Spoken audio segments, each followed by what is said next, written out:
Yes, the grade's gonna be gone for weeks. Yeah, 3.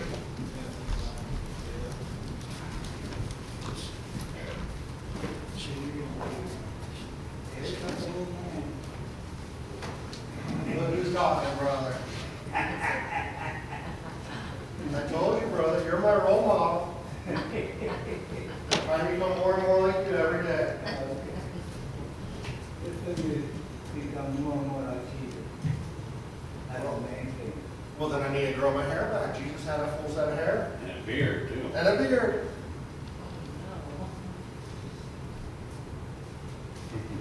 Now, a lot of people say a lot of things about it, but not one of us really know what he looks like. Well, I come from Revelation and what John saw as well.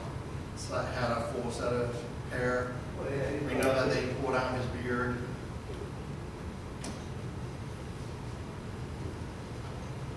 And Brother Elon, would you collect the Sunday school offering, please?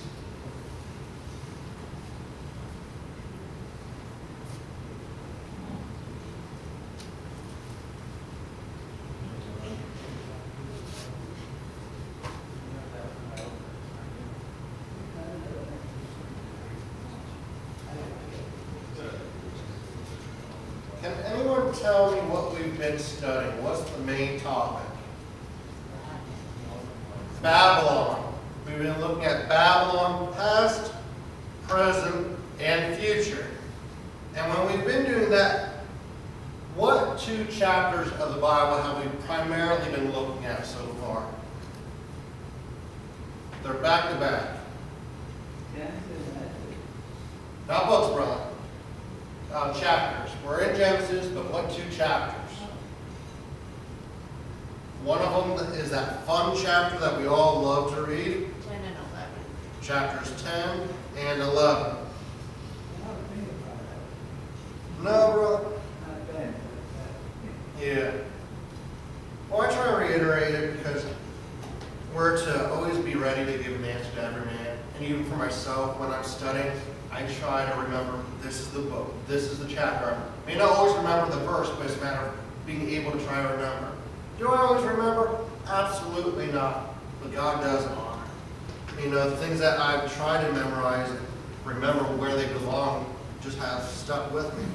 Others I've forgotten. yeah, no, I know what you mean. But if you're trying, God honors it. So we've been looking at Genesis chapter 10 and 11. We've been looking at Babylon. What can you tell me about this time period?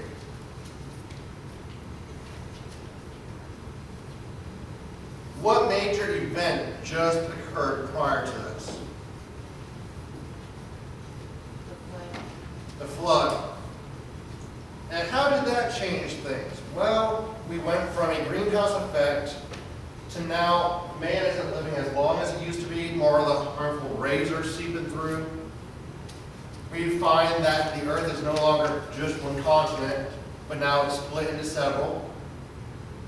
Where there was once maybe not so much of a rugged terrain, now we see higher mountains like Everest. We find canyons like the Grand Canyon. The earth has been drastically changed. How many languages were there? 1. Do we know what that language was? No. We know that there's one language because the Bible states, but the Bible doesn't state which language it was. So we know that there was one language.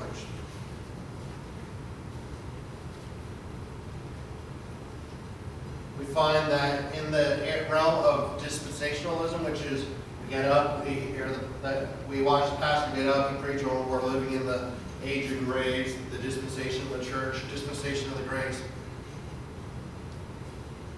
We just came from the dispensation of human conscience, where man was ruled by his conscience. So now that God gave Noah how many commands?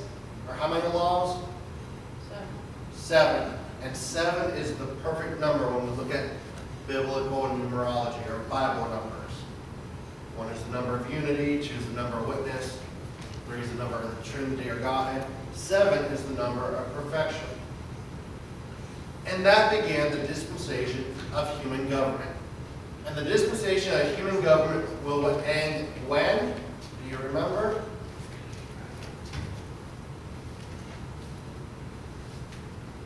It's at the conclusion of basically Babel, where we've really been talking about. When will the dispensation of human government end? Or when did it end? Is that wrong? Yes, it happened after the flood, but when God came down and confused the language. Human government began with God giving Noah the 7 commands, and it ended when God came down and confused the language of the people there at Babel. Who was their leader? Nimrod. Do you remember the name of his wife? Semiramis. What is important about Semiramis? She's the one that started the gods. She's the one that started probably the religion of astrology and the worship of the zodiacs.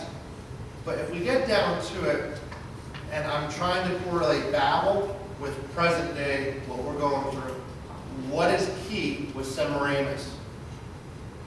She instituted the worship of the fertility goddess, known as Aphrodite, Ishtar, Venus.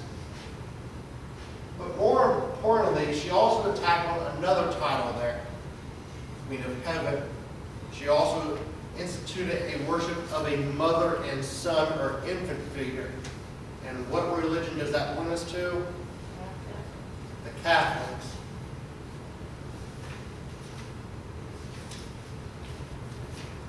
We talked about a lot of things. I know I need to start rephrasing. But when we look at the devil, can he do anything in his own power or create anything in his own power? Does he have any creative power? No, he doesn't, Sister Teacher. So what is he left to do? Mimic everything that God has. And we see that in our Bible study.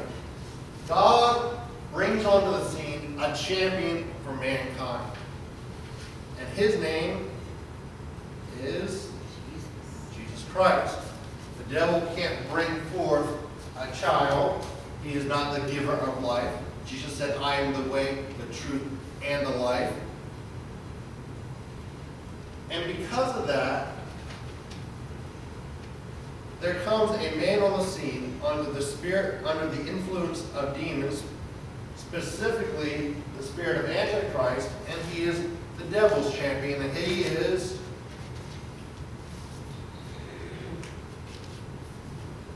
who are we waiting to arrive on the scene? The Antichrist. Which we can be waiting, but I'm planning on being long gone before that. God has his champion, Jesus. The devil has his champion, Antichrist. If I worded that wrong, I apologize. It made it confusing. Well, you used the word Antichrist. I did. That's why you threw me. I'm sorry. I didn't catch it. But once again, mimicking things. The devil can only mimic. So God has his holy city, which is Jerusalem. And we're studying about the devil's holy city, Babylon. And it was started way back when, but the clash has always been there. But it also gives us an insight into the future.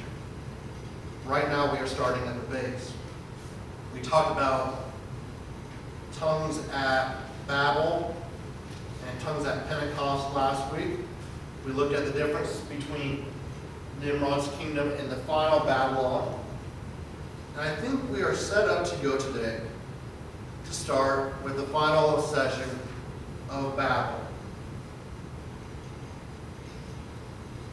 If we go back to Genesis chapter 10, I know, the fun chapter. So-and-so begat so-and-so, and so-and-so begat so-and-so. But if we're reading in that fun chapter, or those fun chapters where so-and-so begat so-and-so, and so-and-so begat so-and-so, if we pay attention, once in a while, God will throw us out a nugget, and it should spark our attention. If someone would please read Genesis chapter 10 to 25, And someone else, 1 Chronicles chapter 1 and verse 19. 1 Chronicles 1:19, Genesis 10:25.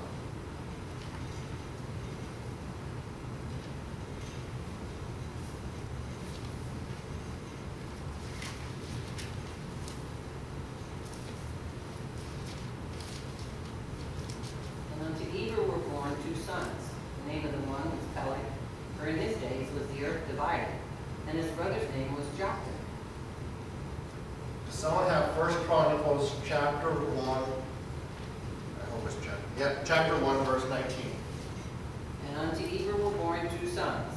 The name of the one was Peleg, because in his days the earth was divided, and his brother's name was Joktan. Okay. You've heard it said time and time again. I've heard it said time and time again. If God mentions something once in Scripture, pay attention. If He mentions something twice in Scripture, then He's bringing it out for a purpose. Ever wonder about Peleg? In all honesty, in chapter 10 of Genesis, Peleg for me is my superstar. He just stands right out there. And I've always wondered about Peleg. And you come across that passage, and in his days, you want to raise the strategic, I think it says the nations of the earth was divided, but I can't remember exactly. For in his days was the earth divided. For in his days was the earth divided. And you get somebody with my mind's eye and think about greenhouse effects and think about the one continent, and you see about the days of Peleg, the earth was divided. So what happens? You begin thinking, okay, maybe in his day that's when the continents began shifting. But let's study it out a little bit farther.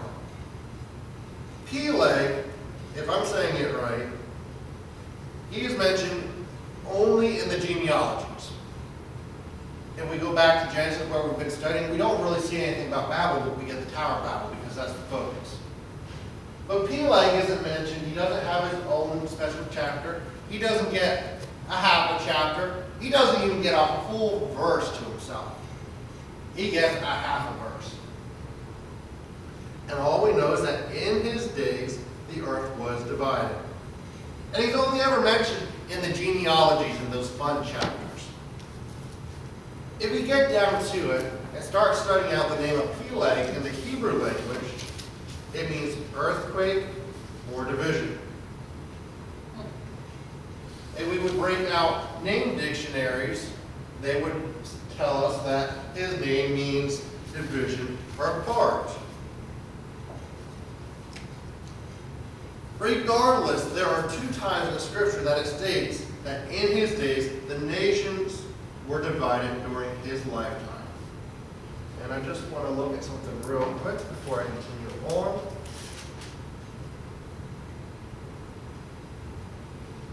But Scripture states that in his days the earth was divided. There are some that would pop in my category at first with, you think the earth being divided, what comes to mind? Continental shift. For anyone who's studied it, it looks like all the continents, if you would try to put them back together and bring everything together, that they would form one landmass. That they were broken apart at some point in time. There's another group that believes that this is referring to the people being scattered at Babel. And then there is a third claim that this is just a reference to the scattering of Peleg's family, where part of his family stayed in southern Mesopotamia and the remainder of them traveled north. The younger generations, according to them, migrated, known as the Joktanites, migrated to southern Arabia. And for anyone who just came in, we are talking about Peleg on page 11 and 12 on our notes. That one guy in the genealogies. But they claim that this is actually a reference to the scattering of Peleg's family, or Eber's family. The Joktanites migrated to southern Arabia, while the elder generation remained in Mesopotamia and have spread to Syria. Those are the 3 claims. Now, when we begin studying this out a little bit farther, let's jump back to the separation of the continents. We've all heard of Ken Ham before. The pastor did a whole Tuesday night series using him a while back, and I do mean a while back. His organization you might recognize more by name as Answers in Genesis. He's big on the flood and Genesis being the foundation and keeping the creation account the way it is. In the people's mind eye, who will be in the category that thinks that this is a separation of the continents,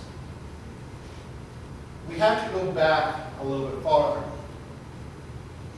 When we look and talk about the flood, was that a calm event? That a what? Was the flood a calm event? No. What did it do to the earth's surface? It killed everything on it. Except for what Noah took in the ark. But it also drastically changed the face of the earth. I mean, you have water falling from the sky, but you also have the pressure of the water in the earth also coming up and forcing and coming out. Well, that's going to cause division, that's going to cause breakups, that's going to cause features such as the Grand Canyon. It's going to wreak havoc on the earth. It would also be enough force to separate the continents. However,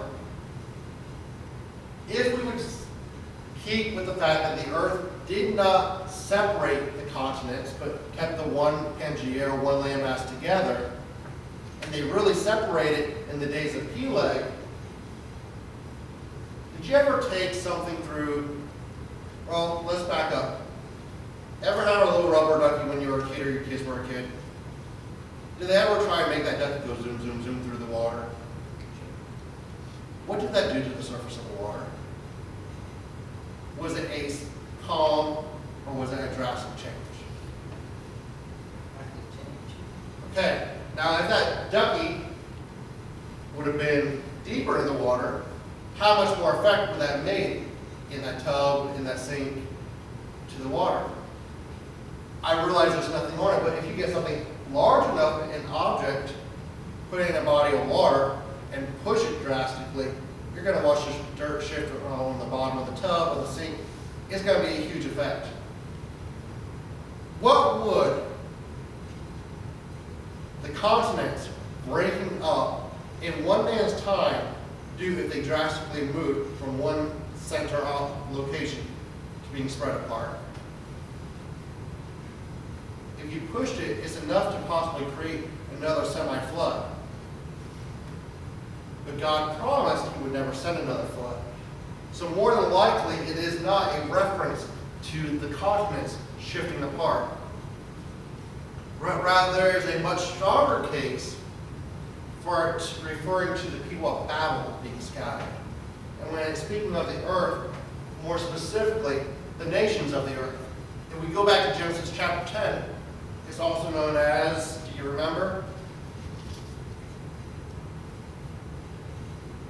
The table of nations. And you have all these nations gathered at one location. And if God confused their language and came down and scattered them, that would be, to a degree, the nations of the earth being separated in the days of Peleg. Also, if we would, not only does Josephus make a claim that this is a reference to the nations of the earth being scattered, but if we could compare it to Genesis chapter 10 and verse 32, at the end of that fun chapter that we all love to read, we find this. Let's just back up to verse 31. These are the sons of Shem, after their families, after their tongues, in their lands, after their nations. So we just got done reading after the genealogies of Shem. And then we find in verse 32 a reference to the rest of the passage. These are the families of the sons of Noah after their generations, in their nations, and by these were the nations divided in the earth at the flood. So when we get back to in the days of Peleg, the earth was divided. More than likely, it's a reference to the scattering of the nations when God came down and confounded their language at Babel. We're going to take the next chapter answers that. And the whole earth was of one language and of one speech. In chapter 11. Answers about the division of the earth. Yeah. I would say it's jumping into a story of how the nations got divided, absolutely. Because we go from genealogy to genealogy to genealogy, and all of a sudden, chapter 11 begins the account of how the nations of the earth were divided, or what caused them. And it takes us straight to Babel. Does anybody have any thoughts on the matter? Any questions? Personally, for me, that was exciting. Because for years and years and years, I wanted to study Peleg, and I never really got a chance.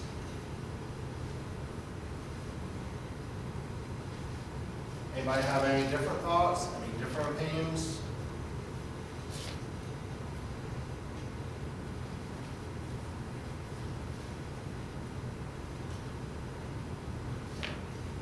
Well, that concludes the Babel portion of it then.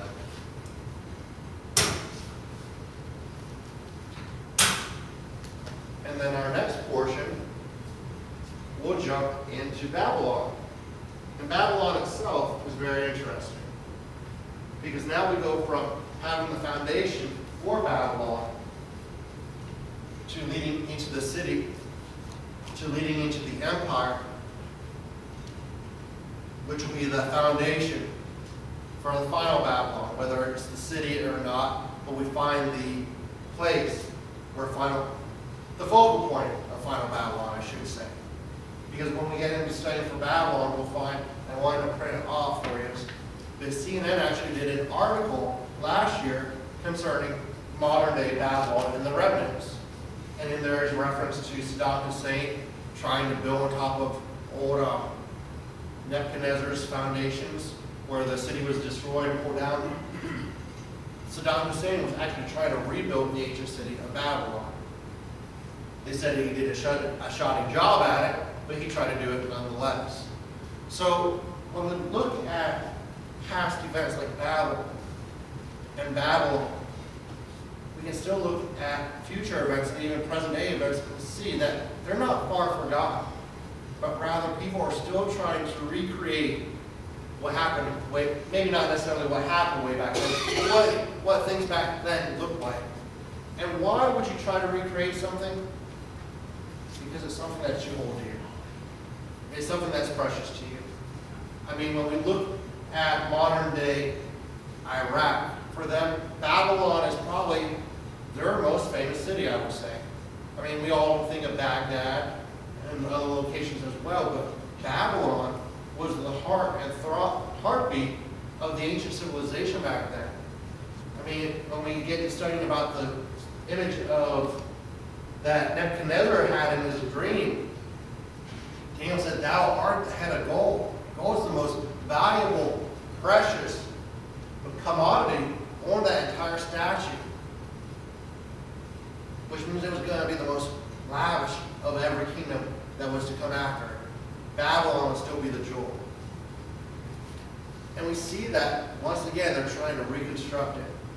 We hear of its grandeur being one of the most famous, I should say one of the most famous, but they made one of the seven wonders of the ancient world, the hanging gardens of Babylon. I mean, they were the pride and joy of their time. They were the thing to be. And that empire, and when we look at modern day events, we're going to see, to some degree, that empire coming back. For the last 15 minutes, hopefully it'll be a little bit fun. Let's see if I can figure this out.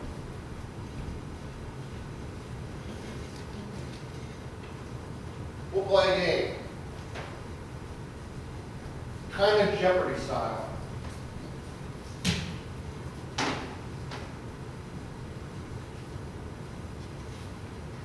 And I guess we'll break off into 2 teams.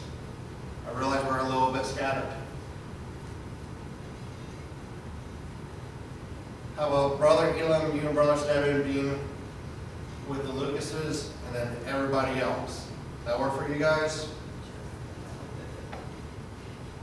Well, everyone's trying to keep the grouping together.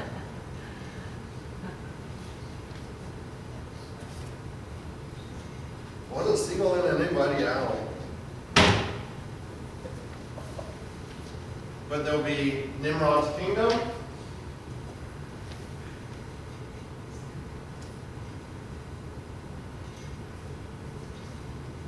That's not that wrong. Nimrod. Going downhill. Everything's down here, far here, Sister Teacher. That's only as you get older, just. Well, I made a mistake. I'm not shaving my head again, so it's going downhill. Genesis chapter 10. And then finally, Tower of Babel. T of Babel.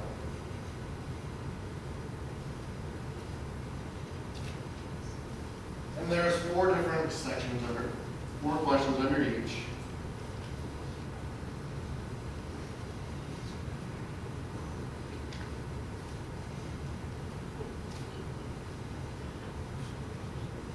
Now the question is, who wants to go first? What can't you see? Everything?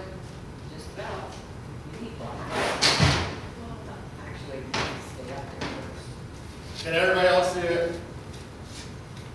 If not, ask me and I'll read them things off.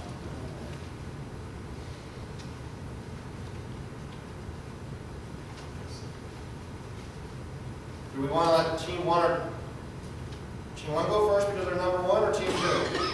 Don't matter to me. Okay, they're pointing over here, so team 2, you guys get to go first. Pick a category, pick a number. The number represents the number of points you get.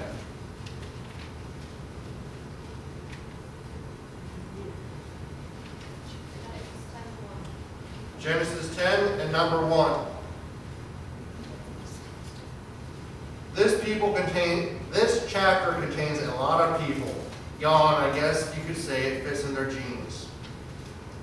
I worded that one wrong. What does chapter 10 contain? Genealogy. Genealogies. What is the genealogy? What is the genealogy? Correct, it wasn't in the form of a sentence. My question. So we'll do number 1 and number 2. Yes, I know, I'm having fun. 1 and 2. What is the letter? What does what? Names of each section. What's the names? Okay, Nimrod's kingdom. Nimrod. Genesis chapter 10 and Tower of Babel. So you're crossing off the one they used? Yes, I am going to.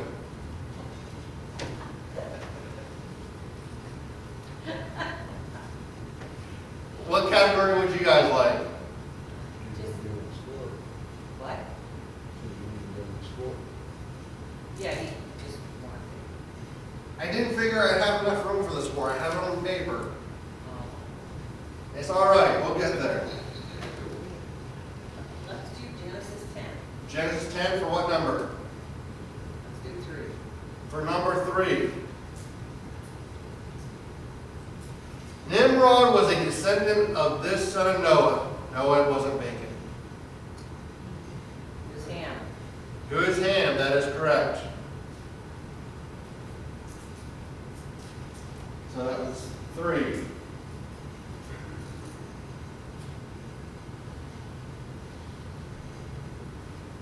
Which category would you guys like? Genesis 10:2. This chapter, referring to Genesis chapter 10, is also referred to as this. No, you can't eat at this one. What's the table of nations? That is correct. What? The table of nations.